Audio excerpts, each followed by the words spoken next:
Fala pessoal, tudo bem? Pessoal, esse vídeo aqui vai ser de reflexão, tá? Assiste quem quiser. Que nem eu falei, no final do mês eu costumo postar mais vídeos, tá? Por causa do AdSense. E aí eu posto menos para membros, tá? Membros, perdoem, mas é só no final do mês que eu faço isso, tá? Eu fiz um vídeo aqui ontem chamado assim: por que todo judeu é rico, né? Explicando aquela questão do judeu, tal, não sei o quê.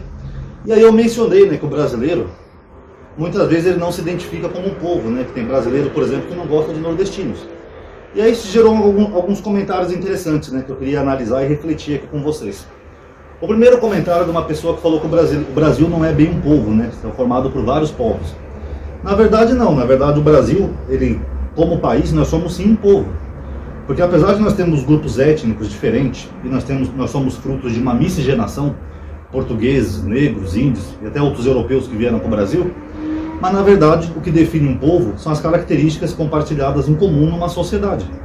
Características culturais, sociais, etc., linguísticas. Que nem eu falei, o Brasil, apesar de ser um país gigante, o idioma é o mesmo. Nós temos sotaques e dialetos diferentes, mas a gente consegue se entender. Vocês podem ver, por exemplo, um Big Brother. Lá tem gaúcho, tem baiano, tem não sei o quê, carioca, e todos eles conseguem se comunicar muito bem, apesar das diferenças de sotaques, dialetos. Então o idioma é o mesmo. E nós compartilhamos características em comum no Brasil todo, que faz da gente ser um povo. Como, por exemplo, arroz e feijão. Arroz e feijão o Brasil inteiro come, o que não é típico dos outros países. Eu lembro uma vez no Twitter que tinha uma pessoa que foi para o Maranhão, naquela parte dos Lençóis Maranhenses. Inclusive é um dos poucos lugares do Brasil que eu não conheço, que eu tinha vontade de conhecer, os Lençóis Maranhenses. Aí eles foram num restaurante lá comer e tinha uns alemães fazendo turismo lá nos Lençóis Maranhenses. Só que essa pessoa entendia alemão, e os alemães não sabiam que ele entendia alemão. E os alemães começaram a criticar a comida. Os alemães falaram assim: não, a comida é boa e saborosa, mas eu não entendo porque que todo prato tem que vir acompanhado de arroz e feijão. Porque isso não é comum nos outros países, América, Europa, etc. Mas no Brasil parece que é uma coisa bem tradicional.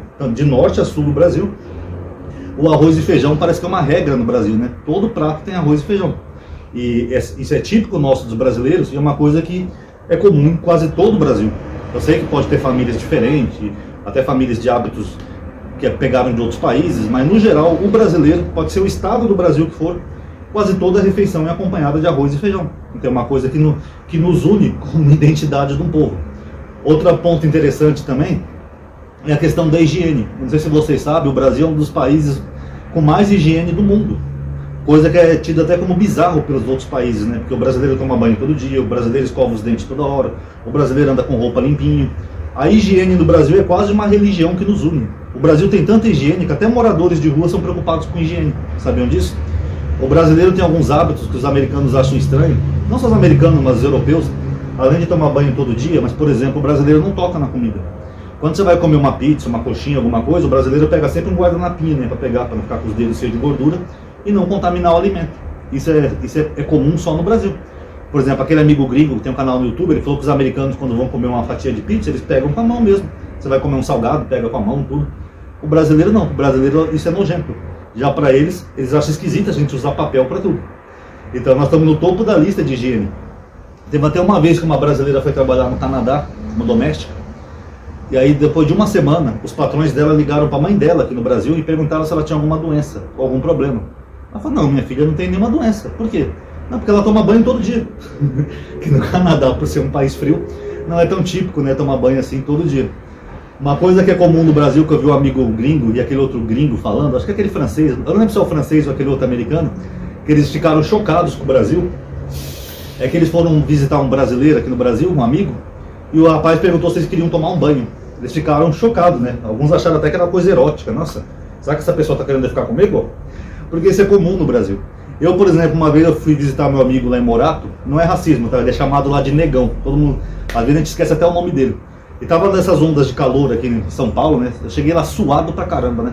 E aí, negão, como é que você tá? Nossa, que calor. Primeira coisa que ele falou pra mim: nossa, pai, você tá suado, quer tomar um banho? Tem chuveiro aí, ó. Te arruma uma toalha aí, você toma um banho aí. Aí eu olhei e falei: eu quero. Porque eu tava realmente suado, né? É chato você chegar na casa dos outros, todo suado, um calor danado. É claro que eu quero. Fui lá, tomei uma ducha fria, pronto. Então isso é típico de brasileiro. Já pros americanos, eles acham isso estranho, você ir visitar alguém e você acabar tomando banho na casa dessa pessoa.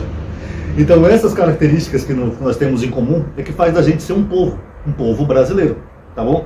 Então independente de grupos étnicos diferentes, ou até mesmo de povos que compõem o Brasil, como etnias indígenas, etnias que vieram da África, etnias que vieram da Europa, nós conseguimos construir uma identidade cultural como um povo brasileiro, tá?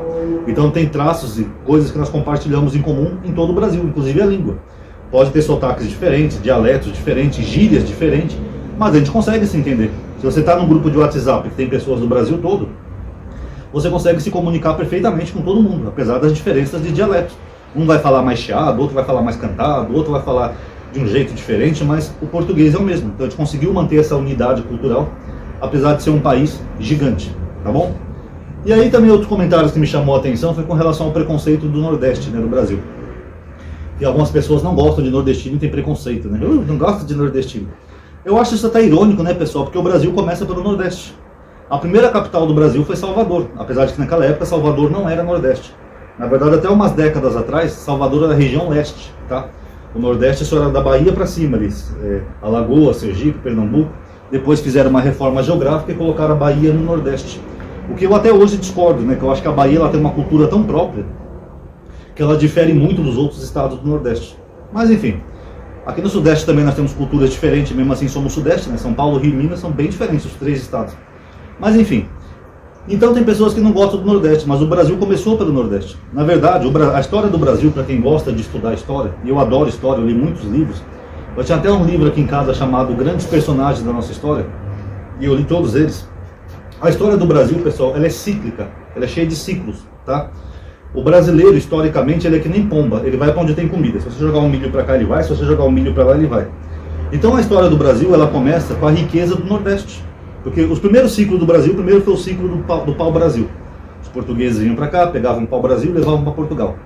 Depois que eles viram que a terra aqui era fértil, eles criaram aquela frase, né, se plantando tudo dá, eles começaram a plantar cana-de-açúcar no Nordeste. O Nordeste era uma região riquíssima do Brasil por causa da cana-de-açúcar. Isso é chamado em história do ciclo da cana-de-açúcar, onde as pessoas iam para o Nordeste para trabalhar. Tinham grandes usinas, refinaria, aquelas coisas, aquelas usinas de cana, né? O Brasil exportava muito açúcar, isso fez a riqueza do Nordeste. Aqui na parte sul do Brasil não tinha nada, até porque na época do Tratado de Tordesilhas, aquela linha que dividia onde os portugueses podiam colonizar o Brasil, ela terminava basicamente onde é São Paulo. Então São Paulo não era nada, sul do Brasil não era nada, só era mato. E a riqueza do Brasil estava lá no Nordeste. Inclusive eu li um artigo de história muito interessante, que fala que quando os portugueses quiseram colonizar o sul do Brasil, até porque ali sempre foi uma região disputada pelos hispânicos, né, pelos povos espanhóis, os portugueses incentivaram os brasileiros do Nordeste a ir para o sul do Brasil. Sabiam disso? Então quem ajudou a colonizar ali o sul do Brasil, para se estabelecer ali como país, falar que nós somos brasileiros, que é do Brasil, foram justamente os nordestinos. Ah, mas o que mudou, Ronaldo, que depois virou essa frescura toda? O que mudou é o seguinte, o gaúcho mesmo, ele não é o gaúcho, tá? Eu sei que eu já estive muito no sul, tenho parentes lá. O gaúcho original, ele é o índio, né? O índio que é chamado bugre, aquele índio gaúcho lá do sul. Os primeiros que foram para lá foram justamente o pessoal do resto do Brasil que foi para lá ajudar na colonização. Mas aí depois teve uma onda migratória de italianos e alemães para o sul do Brasil. Então esse gaúcho moderno, que acha que é mais claro, né, tem traços europeus e que tem um pouquinho mais de preconceito, não vou dizer que todo gaúcho é preconceituoso, tá? Mas esse gaúcho que é preconceituoso, na verdade ele é descendente dos europeus. Porque os gaúchos primeiros que estavam lá eram descendentes de nordestinos. Então muitos gaúchos até hoje, se você for traçar o mapa da descendência deles, alguns ainda vão ter descendentes do Nordeste. Porque foi o Nordeste que começou a ir para lá, incentivado pelo governo na época, para tentar colonizar e estabelecer ali como território brasileiro. Interessante, né? E depois do ciclo da cana-de-açúcar, teve o ciclo do diamante em Minas Gerais. Aí Minas Gerais ficou riquíssima. Aí, claro, muitos brasileiros iam para Minas Gerais, Ouro Preto, por causa do diamante. Aconteceu algo parecido na Serra Pelada, no Pará, né? Que quando tinha ouro lá, podia pegar à vontade, e milhares de brasileiros foram para o Pará para tentar garimpar ouro. Só que nessa época em Minas Gerais era isso, era o ciclo do diamante. Minas Gerais se desenvolveu, ficou uma cidade riquíssima, era talvez uma das colônias mais importantes, né, do Brasil colonial, e pessoas do Brasil inteiro iam para Minas Gerais para procurar diamante, inclusive pessoas de São Paulo, de outros lugares que hoje em dia é diferente, mas naquela época eles iam em busca do diamante. Depois nós tivemos o ciclo da borracha no Amazonas. Eu não sei se o ciclo do café veio primeiro ou da borracha, eu vou falar da borracha, né? Mas se eu estiver equivocado, é que vocês perdoem, até que eu faço o vídeo assim de cabeça, às vezes alguns dados vão invertendo as ordens. Mas quando teve o ciclo da borracha na Amazônia, brasileiros do Brasil todo iam para a Amazônia trabalhar, porque lá tinha emprego e desenvolvimento. Tanto que a primeira cidade do Brasil a ter energia elétrica foi Manaus, sabiam disso? Até hoje tem lá um teatro que é imponente, né, um imponente teatro de Manaus, que foi construído com a riqueza da borracha. Depois os britânicos começaram a plantar borracha na Índia, depois desenvolveram borracha sintética, acabou esse ciclo. Em São Paulo também teve o ciclo do café, né? Eu também trabalhei aqui em São Paulo colhendo café, que até hoje tem serviço de colher café aqui no interior de São Paulo. Mas o ciclo do café aqui em São Paulo foi o que fez o estado de São Paulo ficar rico, porque até então São Paulo não era nada. São Paulo era um estado que era bem mais pobre, por exemplo, do que o estado do Nordeste. Mas como o café gerou riqueza, o café acabou gerando riqueza não só em São Paulo, mas na região próxima, Paraná, sul de Minas, Rio de Janeiro. Mas São Paulo é o que mais se enriqueceu pelo café, tanto que nós temos aqui até hoje a Estação da Luz, que foi feita pelos ingleses, que era para ajudar a transportar o café até o Porto de Santos, né, passando aqui pela capital. E aquela estação que é imponente também, era para mostrar a riqueza do café. Então foi isso que ajudou a desenvolver a riqueza de São Paulo. E por fim nós tivemos o último ciclo, que foi o ciclo industrial, na época de Juscelino Kubitschek, na década de 60, onde várias indústrias começaram a surgir e se instalar no Brasil, principalmente na região sudeste. O que eu já comentei aqui com vocês que eu acho um erro, né? Porque indústrias elas podiam se instalar numa região, por exemplo, como o Nordeste, onde a agricultura tinha mais problemas ambientais. O Nordeste sofre, né, com estiagens, todo mundo sabe disso, então seria mais vantajoso ter indústria lá e deixar o Sudeste mais agrícola. Sudeste e Sul agrícola, porque a gente não sofre tanto com estiagem. Mas não, colocaram as indústrias para cá e a mão de obra que estava no Nordeste acabou vindo para cá, acabou tendo toda uma onda migratória que veio para cá em massa, né? Pessoas do Nordeste que vieram para o Sudeste em busca de trabalho. Naquela época diziam que 1 em cada 4 empregos do Brasil estava em São Paulo. Então todos esses nordestinos que vieram para cá ajudaram a construir a cidade de São Paulo, Rio, etc. e a fazer a riqueza da cidade. É por isso que São Paulo é a cidade mais nordestina do Brasil, para quem não sabe. Se você pegar o número de nordestinos, por exemplo, de Recife, que é uma capital, e o número de nordestinos que tem em São Paulo tem mais nordestino que Recife. Então São Paulo é considerada a cidade mais nordestina do Brasil. Acho que é por isso que aqui talvez não tenha tanto preconceito, né? Porque é difícil você morar em São Paulo e não encontrar um nordestino. Eu desafio qualquer pessoa que é de fora vir aqui, andar um quarteirão em qualquer bairro de São Paulo e não encontrar um nordestino, porque São Paulo é uma cidade nordestina. E o paulista mesmo não existe quase em São Paulo. Quase todo paulista mesmo, ele é filho de pessoas que são de fora, pessoas que vieram de outros estados, que nem, por exemplo, eu. Minha mãe era gaúcha, do Rio Grande do Sul, e meu pai era mineiro de Minas Gerais. Apesar de alguns acharem que eu pareço nordestino, né? Uma vez eu coloquei uma foto minha na infância no meu status, alguns nordestinos falaram que eu tinha cara de nordestino. É porque a região do meu pai é praticamente nordeste, né? O norte de Minas, que é uma região seca, bem seca. E eles costumam brincar lá, eles falam que ali é o baiano cansado, né? Que o baiano escorregou e caiu em Minas. Porque as características ali são bem parecidas com as características do Nordeste. Você anda naqueles rios, que você vê as paredes assim, do rio, mas a água fica só um fio de água assim no chão. Então ali é praticamente o Nordeste brasileiro. Então, independente dessas miscigenações, pessoal, o brasileiro já migrou tanto de uma região para outra, né, ao longo da história do Brasil, nesses ciclos, que todos nós temos algum pezinho em outro estado do Brasil, em outra parte do Brasil. Não importa de onde você seja. Você pode ter um avô que é pernambucano, você pode ter uma avó que é cearense, você pode ter um tio que é mineiro, e assim por diante. Porque a história do Brasil é feita disso. É desses nichos migratórios, de todo o Brasil. Então, não tem muito porquê as pessoas têm preconceito com o Nordeste, porque se elas mesmas fossem rastrear sua árvore genealógica, quando chegasse na época do Brasil colônia, com certeza elas iam parar no Nordeste, porque foi lá que começou o Brasil. Então todos nós temos um pezinho, um na região dos outros. Quantas pessoas do Sul e Sudeste não foram para o Nordeste na época que o Nordeste era rico? Um monte. Quantas pessoas não vieram para São Paulo, do Brasil todo, quando São Paulo teve um ciclo do café? Um monte. Até gente do Sul do Brasil. Eu sei que eu trabalhei colhendo café aqui no interior de São Paulo, quando eu era novo, região de Garça, Marília, aquela região ali do interior de São Paulo, a região cafeeira, e ali tinha gente que vinha tanto do norte quanto do sul para colher café. Alguns até se estabeleciam ali depois da colheita. Então você vê que até hoje no Brasil moderno, você tem esses ciclos migratórios, tanto do sul quanto do norte, do nordeste, da capital, do interior, de outros estados, do Mato Grosso. Sempre teve isso no Brasil. Então o Brasil, como em característica geral, é um povo como um todo. E por fim, essa relação de preconceito com o Nordeste, pessoal, na verdade, tem brasileiros, eu não vou generalizar, mas tem brasileiros que têm preconceito contra brasileiros de qualquer outro lugar do Brasil, não só do Nordeste, tá? Por exemplo, quando eu colhia café, a primeira vez que eu cheguei numa fazenda, eu estava com 2 amigos, né? A gente correu um trecho junto. Por isso que eu falei que eu já morei na rua, que eu era trecheiro, a gente ia para o interior para trabalhar, para colher café. Um era um carioca, chamado Luiz alguma coisa, e o outro era um charameu chamado Ronaldo, só que ele era mineiro. Aí a gente ficava lá onde os gatos, o gato era quem cuidava da fazenda, tá? Onde os gatos passavam para pegar peão para trabalhar, e Quando chegava na minha vez, o gato nunca queria me pegar para trabalhar porque eu era de São Paulo. Só por eu ser de uma cidade que é urbana e é grande como São Paulo, ele achava que eu não saberia colher café. E aí meus amigos, por solidariedade, também não iam trabalhar. Falavam, não, se você não chamar ele, a gente também não vai. No final eu tinha que mentir para poder colher café. Eu tinha que dizer que eu era ou mineiro, ou paranaense, ou matogrossense, porque senão o gato não pegava para trabalhar de nenhuma fazenda. Então você vê, o brasileiro todo, o Brasil todo tem estereótipos uns dos outros, muitas vezes até preconceituosos. Por que um paulista não pode colher café? Quer dizer porque eu moro em São Paulo, quer dizer que eu sou uma pessoa, um magnata, um rico, algo do tipo? Inclusive tem esse estereótipo, né, do paulista. Eu já viajei boa parte do Brasil, e quase todo estado do Brasil que eu ia, quando eu falava que era paulista, as pessoas achavam que tinha dinheiro. Ah, paulista deve ter dinheiro. Porque São Paulo é uma cidade rica, mas não quer dizer que todo paulista seja rico. São Paulo tem favela, tem periferia, tem as quebradas, tem a Cracolândia. Então não é porque você é de São Paulo quer dizer que você seja rico. Mas esse é um estereótipo comum que eu percebi em vários estados do Brasil. Se você falar que é de São Paulo, a pessoa pensa que você tem dinheiro. Às vezes eu tinha até que mentir, falar, não, eu sou mineiro. Porque se eu falasse que era paulista, já vinha gente achar que eu tinha dinheiro ou achar que eu era preconceituoso e arrogante. Tem gente que tem essa imagem de São Paulo, né? Que acha que o paulista é preconceituoso. Porque como teve uma onda migratória do Nordeste para São Paulo, naquela época sim, tinha muito preconceito contra o nordestino. O paulista ficou com essa pecha de que o paulista é preconceituoso, sendo que São Paulo é a maior cidade nordestina do Brasil. Eu lembro uma vez que teve uma seca aqui em São Paulo, até o irmão Rubens fez um vídeo falso, né, que ele foi na represa Paiva Castro, dizer que as represas de São Paulo estavam cheias, mas a Paiva Castro era uma represa técnica, uma reserva técnica. As outras represas que compõem o complexo da Cantareira estavam todas vazias. Aí ele, de forma irresponsável, falou que mentiu e falou que era mentira que estava tendo seca em São Paulo.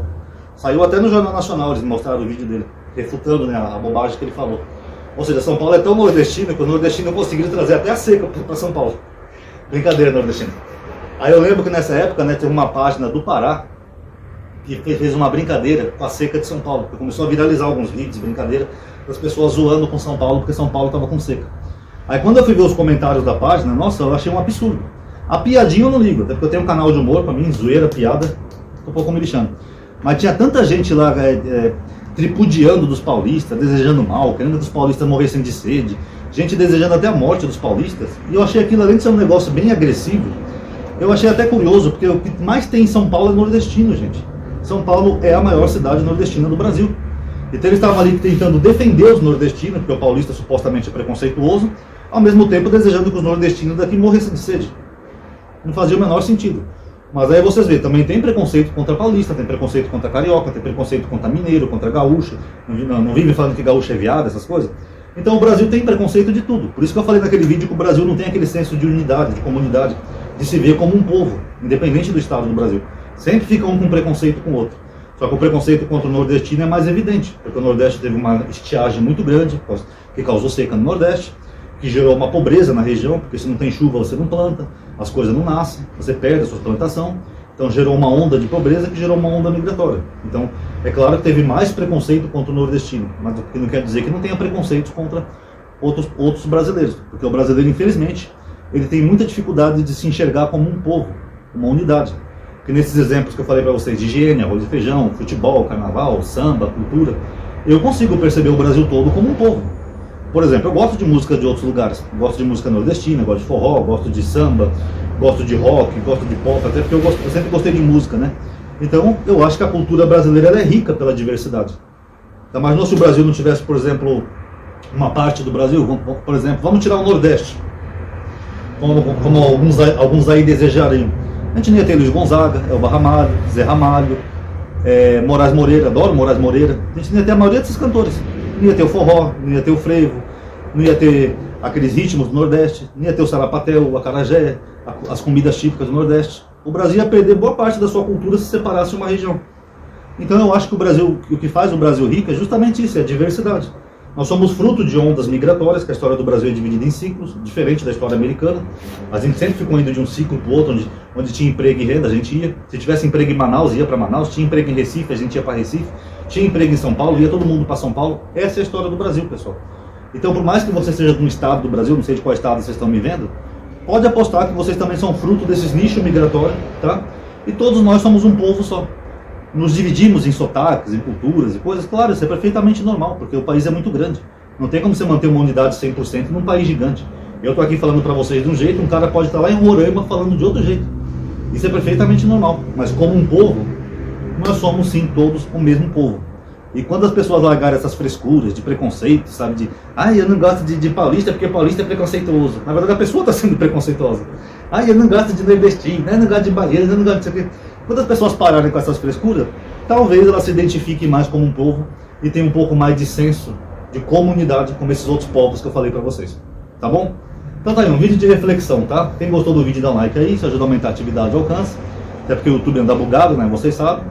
Então, comente aí o que vocês acharam. Obrigado aí por ter assistido. Paz a todos.